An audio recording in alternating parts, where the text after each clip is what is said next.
लोग उन्हें mother Teresa के नाम से जानते हैं। जब भी उनका नाम आता है तो बताया जाता है कि वो करुणा, दया और सेवा भाव की प्रतिमूर्ति थी। उन्हें शांति का नोबेल पुरस्कार मिला और कांग्रेस सरकार ने उन्हें भारत रत्न का सम्मान दिया। लेकिन क्या आप जानते हैं कि जिस महिला को मदर यानी माँ बताकर हजारों वर्ष पुरानी भारतीय सभ्यता पर थोपा गया, उसका असली चेहरा क्या था? आगे जो बातें हम आपको बताने जा रहे हैं उन्हें हमने मदर टेरेसा के साथ काम कर चुके डॉक्टर अरूप चैटर्जी के हवाले से लिया है। अरूप चैटर्जी ने कलकत्ता और देश के अलग अलग इलाकों में मदर टेरेसा और उनके मिशनरीज ऑफ चैरिटी के काम को बहुत निकटता से देखा था और जो कुछ उन्होंने देखा उसके बाद उनका मोह भंग हो गया। उन्होंने अपने अनुभवों पर 2 पुस्तकें लिखी जिनके नाम है mother Teresa the untold story और mother Teresa the final verdict. इन पुस्तकों में उन्होंने टेरेसा की काली दुनिया के बारे में ढेरों अकाट्य तथ्य रखे हैं। भारत में आए दिन आप गरीबों के इलाज के नाम पर अंधविश्वास और धर्मांतरण का जो खेल देखते हैं, उसकी शुरुआत टेरेसा ने ही की थी। वे गरीबों का इलाज जादू टोने से करती थी। लोगों को बताया जाता था कि उनकी बीमारियों का कारण हिंदू देवी देवता हैं।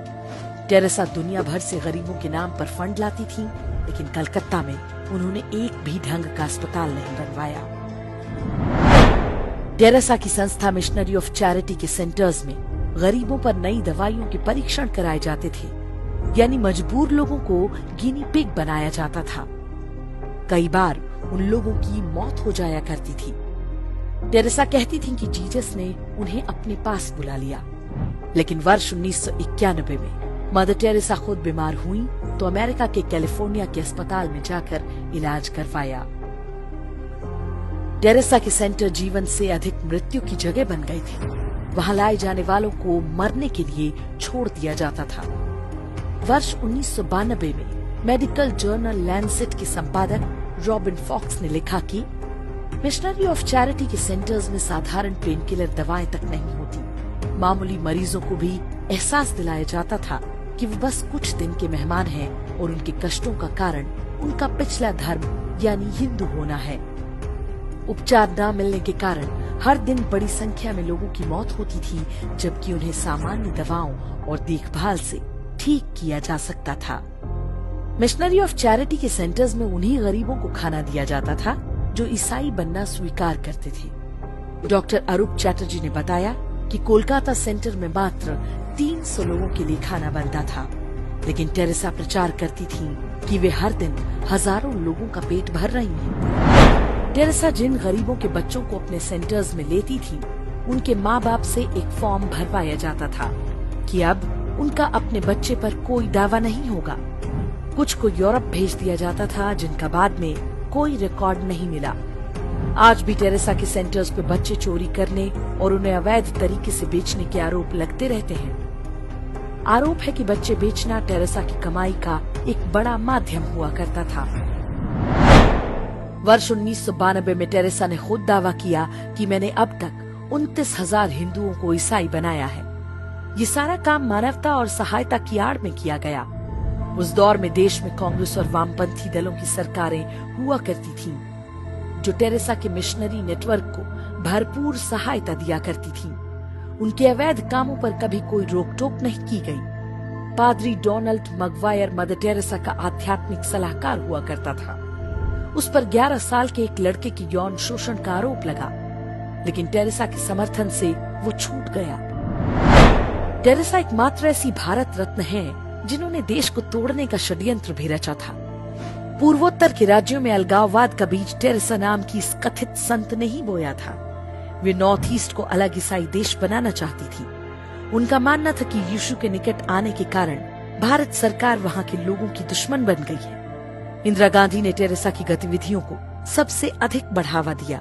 परिणाम ये हुआ कि जब इंदिरा गांधी ने देश में आपातकाल लगाया तो उनके समर्थन में सबसे पहले टेरेसा का बयान आया। दुनिया के सबसे भ्रष्ट तानाशाह टेरेसा की मिशनरी ऑफ चैरिटी को सबसे ज्यादा फंड दिया करते थे। हथियार कंपनियां और ड्रग्स तस्कर भी टेरेसा को खूब चंदा देते थे। इनका बड़ा हिस्सा भारत में लोगों को लालच देकर ईसाई बनाने के लिए इस्तेमाल हुआ। टेरेसा भारत में रहती थी, लेकिन अपना सारा पैसा वो वेटिकन के बैंकों में रखा करती थी। मरने के बाद भी उनका ये पैसा भारत नहीं आया। वर्ष 2017 में ये समाचार आया था कि यदि टेरेसा के पैसों को निकाला जाए तो वेटिकन के बैंक खाली हो जाएंगे। वर्ष 2016 में वेटिकन ने टेरेसा को संत की उपाधि दी थी। जिन 2 चमत्कारों के आधार पर उन्हें संत घोषित किया गया, वो दोनों फर्जी साबित हो चुके हैं। दावा किया गया था कि पेट में ट्यूमर से जूझ रही पश्चिम बंगाल की एक महिला मोनिका बेसरा ने एक दिन अपने लॉकेट में मदर टेरेसा की फोटो देखी। उसके बाद उसका ट्यूमर पूरी तरह ठीक हो गया। लेकिन जिन डॉक्टर्स ने मोनिका बेसरा का इलाज किया था, उनका कहना है कि टेरेसा की मृत्यु के कई साल बाद भी मोनिका दर्द सहती रही थी। इस दौरान वो लगातार दवाएं लेती रही। दूसरा दावा ब्राजील के एक व्यक्ति के बारे में किया गया था। बाद में वो भी फर्जी निकला। टेरेसा के अंधविश्वासों की कहानी यहीं खत्म नहीं होती। वे अपने हर प्रवचन में बताती थीं कि सूरज धरती के चक्कर लगाता है। एक बार इंटरव्यू में पूछा गया तो कहा, बाइबल में लिखा है इसलिए यही सही है। टेरेसा आधुनिक विज्ञान की बातों को मानने के बजाय बाइबल में लिखी मूर्खतापूर्ण और दकियानुसी बातों को ही मान्यता देती रही। यह विडंबना ही है कि साधु संतों और विदुषियों के देश भारत में एक ढोंगी को इतना मान सम्मान दिया गया, सिर्फ इसलिए क्योंकि वो ईसाई थी और उसके सिर पर विश्व के शक्तिशाली देशों का हाथ था।